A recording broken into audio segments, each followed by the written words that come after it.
Flexible है, इत्तेहादी जमातों को लिफ्ट नहीं करवाते थे जब वो हुकूमत में थे। वो ये तो फिर पोलिटिकल एडवांस है। अब कौन सा जवाब पैदा हुआ है, वो तो बैठे हैं, आप लोग फिर वापस चले गए।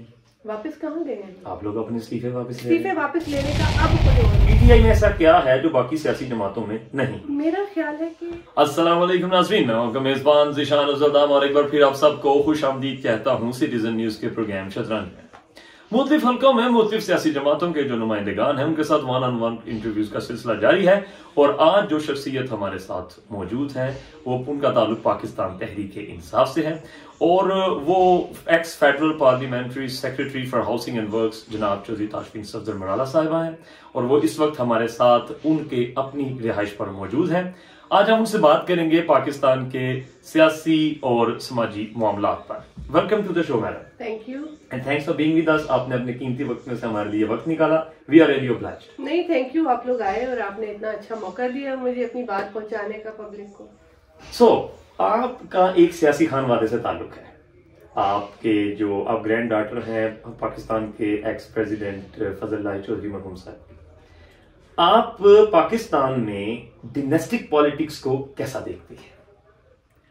देखिए, पाकिस्तानी पॉलिटिक्स जो है ना, मैं हमेशा कहती हूँ कि पाकिस्तानी पॉलिटिक्स जो है अगर आप दुनिया में उसको कंपेयर करें तो हमारी पॉलिटिक्स जो है वो बहुत डिफरेंट है। सही जाहिर बात है, हम एक डेवलपिंग कंट्री हैं और फिर पूरी तरह जमहूरी या डेमोक्रेटिक कंट्री हमारा नहीं है, तो अभी हम डेमोक्रेसी की तरफ जा रहे हैं आहिस्ता आहिस्ता। तो जाहिर है कि बहुत सी चीज़ें ऐसी हर्डल्स भी आते हैं बीच में कि हम अभी उसको पूरी तरह से अचीव करने में हमें टाइम लगेगा और हर तरह से हर लेवल पे जो हमारी मुल्क की पॉलिटिक्स है वो बाकी मुल्कों से डिफरेंट भी है और डिफिकल्ट भी है। ठीक, एक डिसफंक्शनल डिस्टॉर्टेड डेमोक्रेसी है जिसको बनने में भी टाइम लगेगा। I agree with that. आप क्या समझती हैं कि इस वक्त आपका एक जमात से ताल्लुक है PTI. Why PTI? Why not some other political party? PTI में ऐसा क्या है जो बाकी सियासी जमातों में नहीं? मेरा ख्याल है कि वाई नॉट पीटीआई, अगर मैं आपसे पूछूं वाई सम अदर पार्टी, क्योंकि मैंने जब पॉलिटिक्स में, आप कहें कि मैं जब पॉलिटिक्स में आई, जो कि मेरा कभी भी इरादा नहीं था पॉलिटिक्स में आने का, लेकिन पॉलिटिक्स में आई मैं पीटीआई के साथ, कि पीटीआई के साथ इसी में शामिल हुई और ये मेरी पहली पार्टी है। ठीक है, तो ये जब सोच आई मेरे जहन में कि मैं पॉलिटिक्स ज्वाइन करूं और मैं पीटीआई में आके ज्वाइन करूं तो पाकिस्तान के लिए अगर मैं कुछ कर सकती हूं तो मुझे लगा कि मैं सिर्फ इमरान खान साहब के साथ आके कुछ कर सकती हूं, क्योंकि हमारे लीडर को जो पाकिस्तान को लीड करे उसको एक तो सबसे पहले ऑनेस्ट होना चाहिए और सेल्फलेस होना चाहिए। जो कुछ करना चाहता हो पाकिस्तान के लिए करना चाहता हो। और मतलब मुझे नहीं लगता था कि मेरा ख्याल है मैंने 2008 में पीटीआई को ज्वाइन किया था। सही। बेनज़ीर की डेथ के बाद, तो मुझे नहीं लगता था कि उस वक्त कोई भी सियासी रहनुमा या सियासी पार्टी ऐसी है जो कि पाकिस्तान को सही डायरेक्शन में लेके जा सकती है, मासिवाय इमरान खान साहब की पार्टी के। सही। अब लोकल कॉन्स्टिट्यूएंसीज की बात करते हैं। आप इस इलाका से रिजर्व सीट पर एमएनए हैं और आपने अपने 4 सालों में इस कॉन्स्टिट्यूएंसी में ऐसे कौन से मसाइल हैं जिनको सफ़े अव्वल पे रखा था और उनको हल करने के लिए कोशिश की थी? देखिए, इस चीज़ को मैं बहुत ज़्यादा तनकीद का निशाना भी बनती हूँ इस चीज़ के लिए, और मेरा बड़ा अच्छा हुआ कि आप आ गए और प्लेटफॉर्म मुझे मिलता है, तो मैं अपनी बात को बड़े अच्छे तरीके से कन्वे भी करना चाहती हूँ अपने हल्के के लोगों को, अपने लोगों को जो कि चीज़ों को सही तरह से समटाइम्स नहीं समझ सकते। मैं रिजर्व सीट पे एमएनए भी रही हूँ, हालांकि मैं एप्लीकेंट हमेशा टिकट की होती हूँ अपनी पार्टी में, लेकिन पार्टी में जो भी वजूहात होती हैं या खान साहब का जो भी डिसीजन होता है, मैं हमेशा स्टैंड करती हूँ पार्टी के साथ कि वो जिस तरह से भी मुझे अकोमोडेट करते हैं या नहीं भी करते तो I am with him, I am with my party. तो अगर वो मुझे रिजर्व सीट पे लाते हैं तो फिर मेरी जो लायबिलिटी या जिम्मेदारी जो कॉन्स्टिट्यूएंसी की होती है सही, वो उस तरह से मेरे ऊपर होती नहीं है, और रिजर्व सीट के कुछ लिमिटेशंस भी हैं, ठीक है, लेकिन उसके बावजूद भी मेरी ये कोशिश होती है कि अगर कल को मैं अपने हल्के से इलेक्शन लड़ना चाहती हूँ तो बावजूद रिजर्व सीट पे होने के मैं जो मुमकिन हो सकता है अपने हल्के के लिए। लेकिन एक सियासतदान फिलैंथ्रोपिस्ट भी होता है, उसको वेलफेयर के काम में बड़ी दिलचस्पी होती है। मैं वही बात कर रही हूँ कि मैं चाहती हूँ कि मैं जो कर सकती हूँ वो करूँ अपने हल्के के लिए, और उसके लिए मैंने अपनी हद्दिल वसा कोशिश की ड्यूरिंग माय टेन्योर। उसमें जो जो मसाइल मेरे हल्के को दरपेश थे, उसमें जो कुछ ट्रैफिक मसाइल थे, यू टर्न था, सर्विस रोड थी और गैस थी कुछ गाँव की, जो जो मुझसे हो सका मैंने वो कोशिश की कि मैं वो कर सकूं, बावजूद इसके कि मैं रिजर्व सीट में हूँ। अच्छा, अब इसको थोड़ा सा आगे लेकर चलते हैं। आप क्या समझती हैं कि आप लोगों का नेशनल असेंबली से रिजाइन करना ठीक डिसीजन था या गलत डिसीजन था? देखिए, उस वक्त जो स्टैंस बना था या जिस चीज़ का पता चला था, जो कि अब इस मुल्क के बच्चे बच्चे को पता है कि जो रजीम चेंज ऑपरेशन हुआ था, जो रीजंस बनी थी, उसके बाद जो एलिगेशंस उस वक्त की हुकूमत पे आ रहे थे, उसमें कोई जवाब नहीं रह जाता था कि हम उसी असेंबली में बैठते और चीज़ों को कंटिन्यू करते। अब कौन सा जवाब पैदा हुआ है? वो तो बैठे हैं, आप लोग फिर वापस चले गए। वापस कहाँ गए हैं? आप लोग अपने इस्तीफे वापस लेने का अब कोई और मकसद है जी। अब हमने ये देखा है कि जिस तरह से वो चीज़ों को कंटिन्यू कर रहे हैं और जो उनके इरादे हैं, हमारी पहली ये कोशिश थी कि हम लोगों को अवेयरनेस भी दें, और ये जो इम्पोर्टेड सरकार जो आपकी आई है, जो कि अब बच्चा बच्चा भी कह रहा है, आपको भी पता है, इसको हम किसी तरह से मतलब इलेक्शंस की तरफ जाएं ताकि पब्लिक ये डिसाइड करे कि कौन सी गवर्नमेंट को आना चाहिए।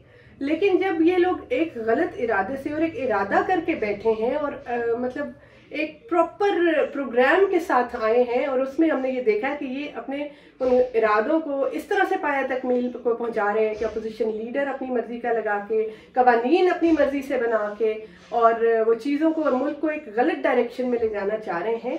तो फिर वो कहते हैं ना कि जी जिस तरह भी है इनको रोकना है। तो हमारे असेंबली में वापस जाने का मकसद यही था। लेकिन इंग्लिश में एक लफ्ज कहा जाता है वॉक ओवर। अपोजिशन लीडर भी अपनी मर्जी का लगेगा, इसके बाद निगरान हुकूमत का जो सेटअप है वो भी उसी मर्जी का आएगा जो हाउस में बैठा है, जो हाउस से बाहर आ गया है।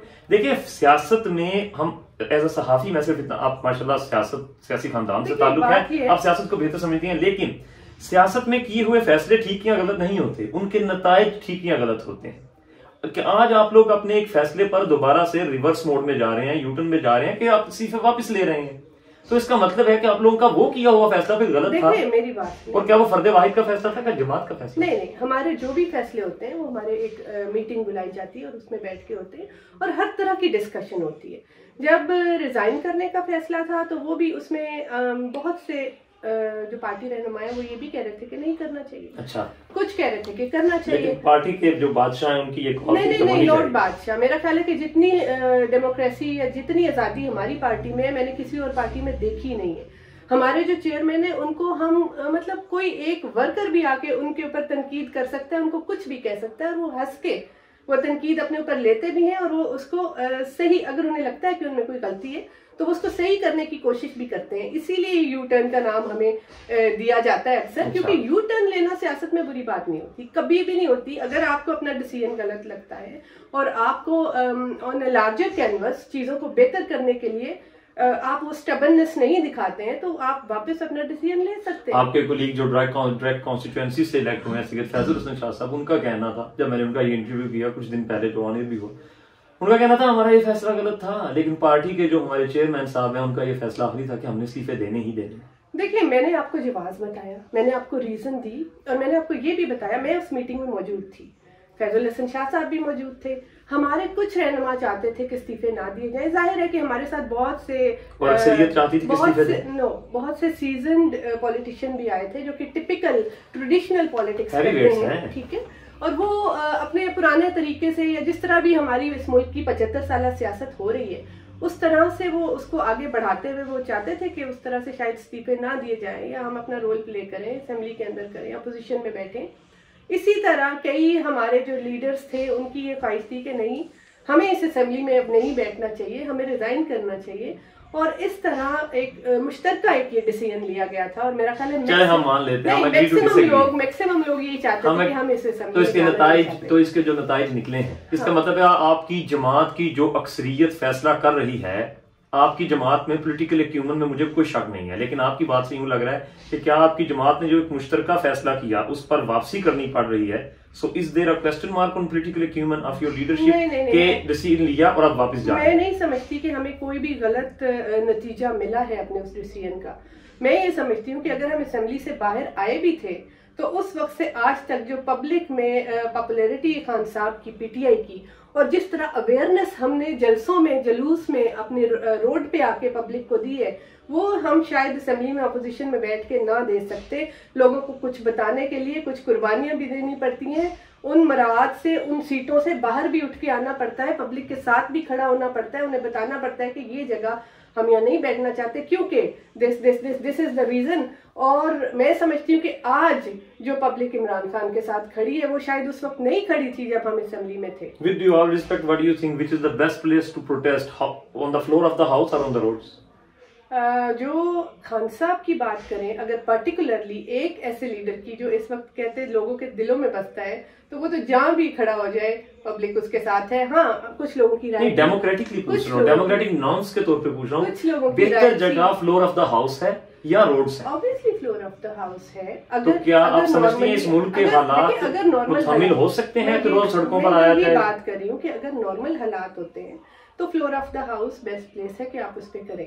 लेकिन अगर जिस तरह से ये चीजें वाज़ेह हुई हैं और जिस तरह से ये जाहिर हुआ कि किस तरह से हमारे मुल्क को चलाया जा रहा है और किस तरह से डिक्टेट किया जा रहा है, मुल्क से बाहर भी और मुल्क के अंदर भी, और किस तरह से हमारे मुल्क को सियासी और जमहूरी आज़ादी की तरफ जाना चाहिए, किस तरह से हमारी इकोनॉमी को बेहतर होना चाहिए, तो फिर उन चीज़ों के लिए अगर उस वक्त खान साहब, मैं समझती हूँ खान साहब एक बहुत ही ज़ीरक इंसान है और मैंने जो करीब से उनकी सियासत को और उनकी मामला फहमी को देखा है, आम बंदा उनकी सोच को नहीं पहुंच सकता। लोकल पॉलिटिक्स पर बड़े टिपिकल तरीके से आपसे एक सवाल पूछना चाहता हूँ।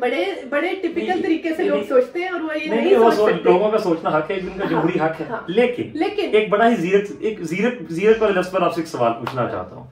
आप क्या समझते हैं वो शख्स जो पंजाब का सबसे बड़ा डाकू था, आपने उसको पार्टी में लेकर सदर बनाया, वो शख्स जिसको आपने अपनी पार्टी में चपड़ासी भी नहीं रखना था, उसको आपने वजारत दी रेलवे की, फिर वजारत दाखिला दी थी, and there is a list which can, और वो एमक्यूएम जिसके खिलाफ आप लंदन में जाकर केसेस कर रहे थे, उसको आप लोगों ने अपनी पार्टी में साथ बिठाकर हुकूमत में वजारतें दी थी।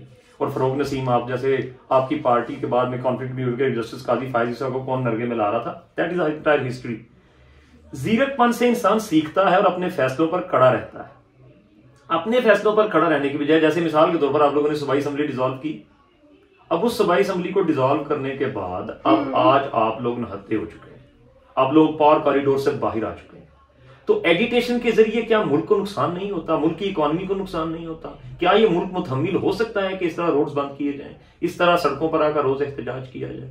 आप क्या समझती हैं इस चीज के बारे में? देखिए, मैं ये समझती हूँ कि जब खान साहब हुकूमत में आए या हमारी हुकूमत जब आई है, बल्कि उससे पहले से, ये जो आप कहते हैं कि जी इसको साथ लगा लिया, उसको साथ लगा लिया, हमारे साथ बहुत से इलेक्टेबल्स या दूसरे लोग शामिल हुए थे। उस वक्त ये इस मुल्क की सबसे ज्यादा पॉपुलर पार्टी थी और ये सियासत है, सियासत में दरवाजे बंद नहीं किए जाते। आपका क्या ख्याल है, जब हर पार्टी पीडीएम की शक्ल में इकट्ठी होके एक बंदे से लड़ सकती है, तो वो बंदा उन लोगों को क्यों साथ नहीं लगा सकता जो हर मुश्किल वक्त में उसके साथ खड़े भी रहे हैं? बिल्कुल, अब ठीक है, साबित भी किया। मेरी कमर जमान कायरा साहब से 6 दिन पहले इसी बात पर बहस हुई थी कि जिसको सड़कों पर घसीटना था, अब उसके साथ अब आप हुकूमत पे बैठ गए हैं। जिसको आप कहते थे कीता की यू, अब उसको आप अपनी कैबिनेट पे बैठ के सर कहते हैं। तो फिर आपसे भी ये गुजारिश है सियासतदानों से कि आप लोग जब बात कर रहे होते हैं, तकरीर कर रहे होते हैं, जुमलाबाजी करते हैं, लीडरशिप की बात कर रहा हूं, तो क्या हमें हमारे लहजे नजरियाती बुनियादों पर तरजीह देनी चाहिए या ऐसी जुबान इस्तेमाल करनी चाहिए कि कल को बैठें तो आपके सपोर्टर को भी डिफेंड करते हुए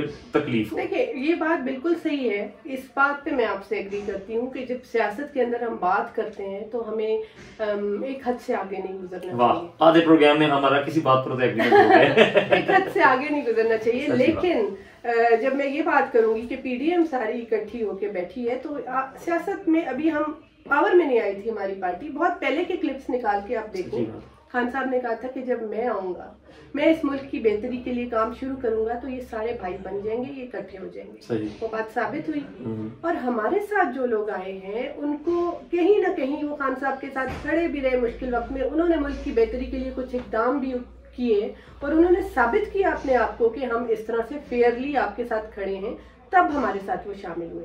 जबकि पीडीएम की अगर आप बात करते हैं तो मुझे बताएं कि उन्होंने एक दूसरे के साथ क्या अच्छा किया था, या उन्होंने कौन से पॉइंट पे वो मुत्तफिक हुए थे, किस बात पे वो इकट्ठे हुए हैं। वो सिर्फ इस बात पे इकट्ठे हुए हैं कि इमरान खान को हटाया जाए और इनकी हुकूमत को गिराया जाए, हमारा इक़्तिदार कायम रहे, हमारे मुफादात कायम रहें। तो अगर इसके अलावा कोई पॉइंट है तो आप बता दें। क्या ये सिलेक्टेड हुकूमत है? बिल्कुल है। क्या 2018 वाली भी सिलेक्टेड हुकूमत थी? ये इस बात पे मैं आपसे ये बात कहूंगी कि एक सिस्टम चल रहा है हमारे मुल्क का, ठीक है, और ये आज से नहीं चल रहा, बड़ा पुराना चल रहा है, जिसको एक्सपोज करते हुए या जिस पे बात करते हुए लोग डरते हैं, डीप स्टेट एस्टैब्लिशमेंट। ठीक है, तो अगर आप इस सिस्टम को तोड़ना चाहते हैं या वाकई कुछ करना चाहते हैं कंट्री के लिए, तो आप बाहर से अटैक नहीं कर सकते, आपको इसी सिस्टम के थ्रू कहीं ना कहीं आपको आना तो पड़ता है। अच्छा, आप लोग आए तो फिर सिस्टम ऐसा है और ये लोग आए तो ये सिलेक्टेड है? नहीं, हम ये बात करते हैं कि जनरल इलेक्शन की तरफ जाएं और न्यूट्रली जनरल इलेक्शन कराएं। हम हार गए, हम मानेंगे दिलो जान से, अगर उनको पब्लिक वोट देती है हम मानेंगे उनकी हुकूमत। पाकिस्तान की सियासत के क्या नहीं है कि जब आप लोग हुकूमत में थे तो पंजाब में 13 में से 11 ज़मीनी सीटों पर पीटीआई इलेक्शन हारती है, और बिलावल भुट्टो जिनकी पंजाब में बिल्कुल भी पॉपुलैरिटी नहीं थी, वो जीटी रोड पर आकर रैलियां निकालते हैं और कहते हैं खान असम्बलियां तोड़ो और इलेक्शन करवाओ वरना मैं इत्मीनान कर दूंगा। खान साहब ने असम्बलियां नहीं तोड़ी, और जब खान साहब बाहर निकले हैं और मिस गवर्नेंस और तमाम के तमाम मामला जैसा भी हुआ, खान साहब की फेम का एक लेवल इस वक्त हाई है। अब खान साहब इलेक्शन मांग रहे हैं, तो इस मुल्क में इलेक्शन आइन के मुताबिक होने चाहिए। लेट मी प्लीज, तो इस मुल्क में इलेक्शन आइन के मुताबिक होने चाहिए या जिसकी पॉपुलैरिटी को सूट करता हो उसके मुताबिक होने चाहिए? नहीं, बात यह है कि बिलावल वो कर रहा है, डिमांड कर रहा है खान साहब से कि आप अपनी असम्बलियां तोड़ दें। फर्क ये है कि इधर खान साहब अपनी असम्बलियां खुद तोड़ रहे हैं। नहीं, वो तो बाद में तोड़ी ना, जब अदम-ए-इत्माद हो चुका। वो उस वक्त बात कर रहे थे जब अभी अदम-ए-इत्माद नहीं हुआ था। का वोट लेके असेंबलियां डिसॉल्व की हैं। पंजाब असेंबली, पंजाब असेंबली की है, केपी असेंबली हमारे पास थी, हमने वो डिसॉल्व की। हमने अपने हाथों अपनी हुकूमत इसलिए खत्म की कि इनके बयानात थे कि आप अपनी असेंबलियां तोड़ें तो हम जनरल इलेक्शन की तरफ जाएंगे। आप ये कहते हैं कि एजिटेशन का मुतहम्मल नहीं हो सकता ये मुल्क, तो आप समझते हैं कि ये बाई इलेक्शन का मुतहम्मल हो सकता है बार बार?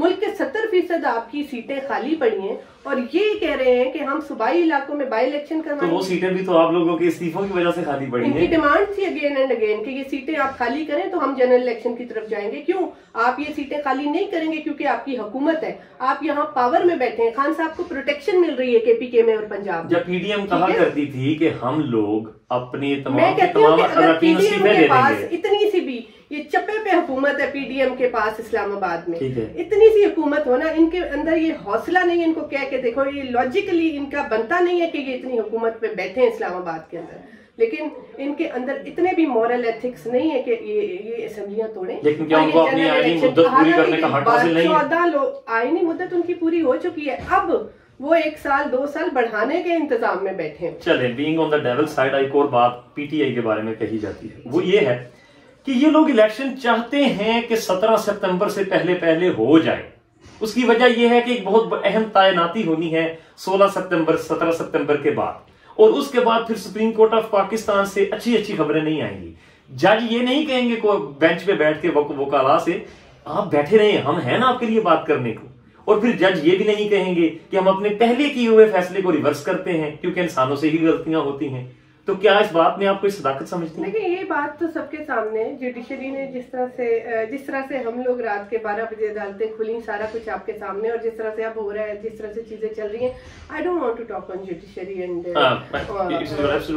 आपका राइट है, लेकिन वो अपॉइंटमेंट्स से पहले तैनातियों के ऊपर भी बहुत बहस हो चुकी, इस मुल्क के अंदर बहुत बात हो चुकी। मैं समझती हूँ, जो मेरी अपनी राय है, मैं समझती हूँ कि इदारे पाकिस्तान को मजबूत करने के लिए होने चाहिए।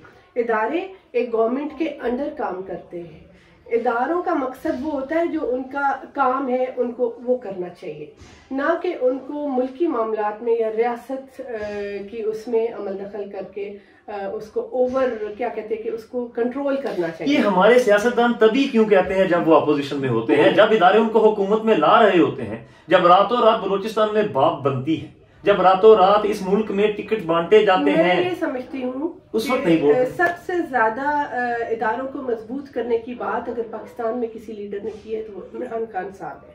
हमारी पार्टी के जो मेन मकसद थे ना, करप्शन को ख़त्म करने के साथ इदारों की मजबूती, और खान साहब जब पावर में आए थे उनका मेन मकसद ये था कि हर इदारे को उसकी जगह पे रखा जाए और वो उससे काम लिया जाए जो उस इदारे का काम है। शायद उनकी मुखालफत की वजह भी यही चीज़ बनी है। सही, और इसीलिए सैनिक इलेक्शन में फिर कैमरे बरामद होते थे, फिर इसीलिए हमें पता चलता था डस्का में प्रिजाइडिंग ऑफिसर समेत डब्बे गायब हो गए। मेरी बात सुने। और पार्लियामेंट को मजबूत करने के लिए आप लोगों ने कितनी लेजिस्लेशन की थी 4 साल? लेजिस्लेशन बहुत, पार्लियामेंट के लिए, पार्लियामेंट में बहुत लेजिस्लेशन कहाँ नहीं। और इदारा कब मजबूत होगा कि जब एक साबिक डिक्टेटर जो इस दुनिया से कुछ दिन पहले इंतकाल कर गए, अल्लाह उन्हें गरीब रहमत करे, जब उनके खिलाफ अदालत में से फैसला आता है तो सबसे पहले दौड़ी दौड़ी पाकिस्तान की तहरीक इंसाफ की हुकूमत के वोकल आ जाते हैं और जाके जस्टिस वकार सेठ के उस फैसले को चैलेंज करते हैं। जब एक इदारे ने फैसला कर दिया था और एक शख्स ने 2 दफा आइन तोड़ा था तो उसको डिफेंड करने की जरूरत क्या थी? इदारों की मजबूती, सिविल सुपरमेसी होनी चाहिए। इदारों के फैसले और इदारों के फैसलों के ऊपर अगर कोई इन्फ्लुएंस करता है तो उन चीजों को भी तो रोकना है ना। बिल्कुल ठीक कह रही हैं। तो वो तो जावेद चौधरी साहब ने 4-5 कॉलम झाड़ डाले हैं, वो लिख रहे हैं। बाजवा साहब कहते थे कि मैंने सोचा, अगर कोई चैलेंज करता है किसी इदारे के डिसीजन को तो मे भी उसके पीछे बहुत से मुहर्रिकात होते हैं और ये भी समझा जा सकता है कि ये फैसला किसी इन्फ्लुएंस के तहत आया है जिसको चैलेंज किया जा सकता है। देखिए, बात फिर से वही आ जाती है कि अगर इदारे अपना अपना काम करेंगे और उनको उनकी पोजीशन पे, उनकी जगह पे रखा जाएगा तभी ये मुल्क मजबूत होगा। आखिरी सवाल है, उसके बाद हम इंटरव्यू को समाप्त कर देंगे। क्या आपको लगता नहीं कि जो इस मुल्क के मसाइल हैं, जो इस मुल्क के अंदर एक पॉलिटिकल इंस्टेबिलिटी है, उसको मद्देनजर रखते हुए, चाहे कोई चोर है चाहे कोई डाकू है, इमरान खान साहब को अपने हरीफों के साथ, अपने पॉलिटिकल एडवर्सरीज के साथ एक टेबल पर बैठना चाहिए और बैठकर एक अमली एक रोड मैप बनाना चाहिए कि इस तरह हम आने वाले मामलात को सेटल डाउन कर लेते हैं। इलेक्शंस के लिए ये प्रॉज एंड कॉन्स और ये हम लोग वेरिएबल्स डिसाइड कर लेते हैं, इस डोमेन के अंदर रह के हम लोग काम करेंगे। बेहतर नहीं कि उन लोगों के साथ बैठा जाए जो कि आपके साथ कल को असेंबली में आकर फिर बैठेंगे, ना कि उन लोगों के साथ मुलाकात की ख्वाहिश का इजहार किया जाए जो दूसरे इदारों के हेड हैं। देखें, मैं ये समझती हूँ कि इमरान खान साहब जो हैं वो इस चीज़ को बहुत बेहतर तरीके से जानते हैं, क्योंकि हमारी जो डिस्कशंस होती हैं उनके साथ, उससे हमें अंदाज़ा हो जाता है कि वो चीज़ों को किस तरह से देख रहे हैं। और पाकिस्तान के मुस्तकबिल के लिए जितने वो इसकी बेहतरी के ख्वाहिशमंद हैं, इनमें से जितने लोग इस वक्त पावर में बैठे हैं, सॉरी टू से, इनमें से कोई भी नहीं है। इनके पिछले माजी को मद्देनज़र रखते हुए और इनके करतूतों को मद्देनज़र रखते हुए, मैं ये यहाँ पे वर्ड यूज़ करूँगी, वो ये समझते हैं कि इनके साथ बैठने का कोई फायदा नहीं है। अगर इनके साथ बैठ के मुझे ये अपनी मर्जी के उसके ऊपर लाना चाहेंगे तो वो मैं मानूंगा नहीं। हाँ, लेकिन अगर ये पाकिस्तान की बेहतरी के लिए कोई इकदाम करना चाहते हैं तो खान साहब बहुत फ्लेक्सिबल भी हैं, ऐसी बात नहीं है। वो बहुत फ्लेक्सिबल भी हैं कि वो लोग जो उनके साथ आके, मतलब जो फ्लेक्सिबल है, इत्तेहादी जमातों को लिफ्ट नहीं करवाते थे जब वो हुकूमत में थे, वो ये तो फिर पॉलिटिकल एडवर्सरी उन सब ने बाहर आकर यही बात की। देखें, उनके अपने मुफादात होते हैं। वो तो जब उन्होंने रिजीम चेंज में उनसे मुफादात लेने थे तो वो उनके साथ शामिल हो गए, हमारे साथ थे तो हमारे साथ मैक्सिमम वजारतें इत्तेहादी जमातों के पास। रिजीम चेंज और ये इम्पोर्टेड हुकूमत वाली कहानी है, इससे आपके लीडर साहब तो 2 दफा हल्का सा यूटर्न ले चुके हैं, आप लोग अभी तक खड़े हैं। उन लोगों ने इंटरव्यू में क्या कहा था, जब उन्होंने CNN को दिया था कि that is a history now, फिर उसके बाद उन्होंने क्या कहा था कि I am not leading it any more. और ये अमेरिका से शुरू हुआ, बाजवा साहब के पास आया, आसफ अली जरदारी के पास से होता हुआ, शहबाज शरीफ के पास से गुजरता हुआ, अब ये मोहसिन नकवी को जाके जुड़ गया। हमें ये समझ नहीं आ रही कि आपको निकाला है किसने, आपको समझ कैसे नहीं। और एक और सादा सा सवाल, मासूम सा सवाल है आपके साथ। हाँ साहब कह रहे हैं कि बाजवा साहब का कोर्ट मार्शल होना चाहिए, हाँ साहब उनके खिलाफ कह रहे हैं कि केस बनना चाहिए, लेकिन वो ये क्यों नहीं कह रहे कि 2016 से उनके खिलाफ केस बनना चाहिए? वो कहते हैं 2022 से बनना चाहिए जब से उन्होंने मुझे हुकूमत में निकाला है। क्योंकि बाजवा साहब ने 2 हुकूमतें निकाली हैं इस मुल्क से, एक नून लीग की, एक PTI की, और फिर दोबारा नून लीग को लेकर आए हैं। तो बाजवा साहब ने जो एक जुर्म आप लोगों के खिलाफ किया है, आप लोग उस पर तो फोकस कर रहे हैं, लेकिन जो उन्होंने सबके साथ किया है अब उस पर नहीं कर रहे। नहीं, ये बात नहीं है। देखिए, आप बिल्कुल एक अलग पर्सपेक्टिव से चीजों को देख भी रहे हैं और दिखाना भी चाह रहे हैं। सिचुएशन ये है कि अगर आपको एक वक्त में एक चीज आपने दुनिया को भी बता दी और वो चीज एक्सपोज भी होगी, तो आप उसको रिपीटेडली कितनी दफा बोलेंगे? जितनी दफा भी उसको रिपीटेडली चीजें होएंगी, कही जाएंगी, वो वर्स की तरफ जाएगी सिचुएशन। खान साहब का कहने का मतलब ये है कि अब आगे चलना चाहिए, अब हमें मुल्क की बेहतरी की, हम रिपीटेडली उन चीजों को क्या रिपीट करेंगे जो कि अब बच्चा भी जानता है कि हुआ क्या है और कहाँ से हुआ और किसने किया और कौन कौन मुलव्वस है। बच्चा 2018 के बारे में बहुत कुछ जानता है। ठीक है, आपकी बुला के पूछ ले किसी बच्चे से जो बताएगा, तो आपके भी सामने होगा, मेरे भी सामने होगा। नहीं, आपकी सोशल मीडिया टीम तगड़ी है। आपने हमें वक्त दिया, आपका बहुत बहुत शुक्रिया। Thank you very much. और आपने खंदा पेशानी के साथ मेरे इतने सख्त और तुंदों के सवालों का जवाब दिया। I am really obliged. हमें मुआशरे में यही बर्दाश्त चाहिए इंशाल्लाह। सो नाज़रीन, ये थी हमारे साथ ताशफीन सफदर मरारा साहिबा। आज हमने इनसे बात की पाकिस्तान की कौमी सियासत और कुछ बातें की पाकिस्तान की मुकामी सियासत पर। अपना अपने अजीजों का रिश्तेदारों का बहुत ज्यादा ख्याल रखिएगा। प्रोग्राम को लाइक कीजिएगा, शेयर कीजिएगा और सब्सक्राइब कीजिएगा। पाकिस्तान जिंदाबाद, पाकिस्तान कायम, पाइंदाबाद।